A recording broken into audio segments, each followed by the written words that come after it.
ভগবানগোলায় cyber প্রতারণায় শিকার 2 যুবক, পুলিশের তৎপরতায় উদ্ধার টাকা। আধুনিক প্রযুক্তির সুযোগ নিয়ে প্রতারণার ঘটনা দিন দিন বাড়ছে। এমনই এক সাইবার অপরাধের শিকার হয়েছিলেন ভগবানগোলা থানার ইসাপুর এলাকার মামুন শেখ ও আসানপাড়ার আসমাউল শেখ। তবে পুলিশের সক্রিয় তৎপরতায় তাদের খোয়া যাওয়া টাকা ফিরে এসেছে।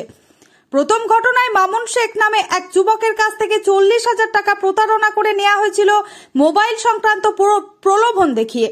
অন্যদিকে আসানপাড়ার আসমাউল শেখকে ফোন করে ব্যাংকের প্রতিনিধি পরিচয় দিয়ে ওটিপি জানতে চাওয়া হয়। তিনি ওটিপি শেয়ার করতেই তার অ্যাকাউন্ট থেকে একাধিক হাজার টাকা গায়েব হয়ে যায়। ভগবানগোলা থানার সাইবার ক্রাইম সেলের উদ্যোগে পুলিশের নিরলস প্রচেষ্টায় উভয় ঘটনার টাকা উদ্ধার করা সম্ভব হয়েছে। সম্প্রতি বিশ্বজিৎ হালদার, সার্কেল ইন্সপেক্টর ভগবানগোলা থানার আইসি মানস দাস ও ভগবানগোলা এসডিপিও উত্তম গড়াই মহাশয়ের উপস্থিতিতে ভুক্তভোগীদের হাতে সেই টাকা তুলে দেওয়া হয়। পুলিশের এই সাফল্য উদ্যোগের ফলে এলাকার মানুষ স্বস্তির নিঃশ্বাস ফেলছেন।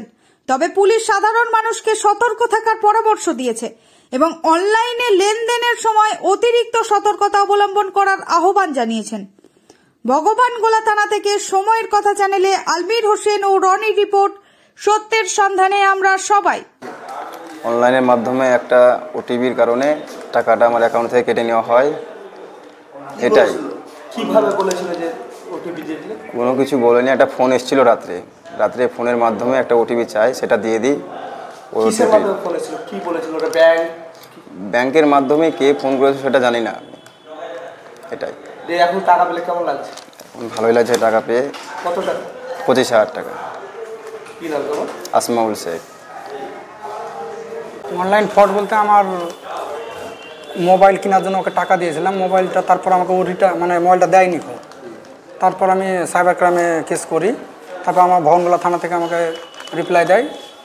তারপর এটা এখন টাকাটা রিটার্ন পেলাম। কত টাকা দিয়েছিল? কিভাবে? 40,500 টাকা ফোনপে থেকে। কিভাবে দিয়েছিল? কাকে দিয়েছিল? আমি দিয়েছিলাম মোবাইল কেনার জন্য, মোবাইলটা আমাকে দেয়নি। অনলাইনে? হ্যাঁ।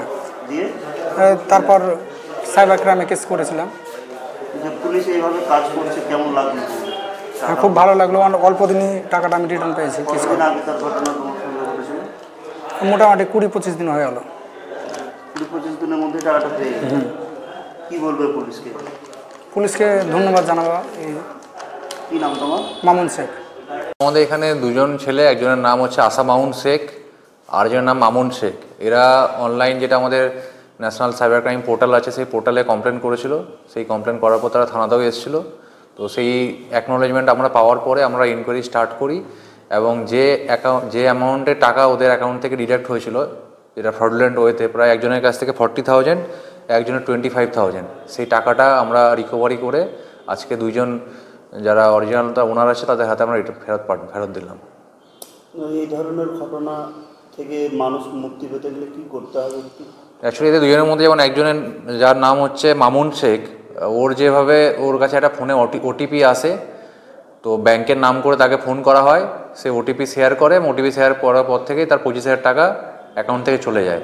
তো এটা বারবার আমাদের বিভিন্ন ডিস্ট্রিক্ট পুলিশ হোক বা আমাদের ওয়েস্ট বেঙ্গল পুলিশের বিভিন্ন পেজ, এছাড়া সোশ্যাল মিডিয়া, টেলিভিশন, ইভেন এখন ফোনে আপনারা দেখবেন সবসময় এই অ্যাওয়ারনেস, যেটা সাইবার অ্যাওয়ারনেস নিয়ে ক্যাম্পেইন করা হচ্ছে। অনেক বড় বড় সেলিব্রিটি তারাও ক্যাম্পেইন করছে, পুলিশের তরফ থেকেও বারবার ক্যাম্পেইন করা হচ্ছে যে কোনো রকম কোনো ওটিপি শেয়ার করবেন না।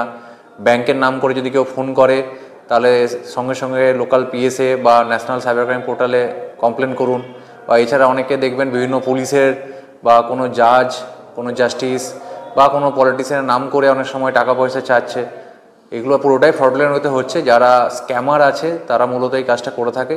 তো আমি এটুকুই বলবো আপনাদের পেজের মাধ্যমে, আপনার চ্যানেলের মাধ্যমে, যে মানুষকে আরও অ্যাওয়্যার হতে হবে এবং সচেতন থাকতে হবে যাতে এরকম অপরাধগুলোকে কমানো যায়। কারণ আগামী দিনে সাইবার ক্রাইমের যে আজ থেকে 10 বছর আগে যে পরিমাণ সাইবার ক্রাইম হতো তার থেকে কিন্তু এখন সাইবার ক্রাইম অনেক বেড়েছে এবং আগামী দিনে আরও বেশি সাইবার ক্রাইম বাড়বে। যত টেকনোলজি ডেভেলপ হবে তত এই টাইপের ক্রাইম বাড়বে।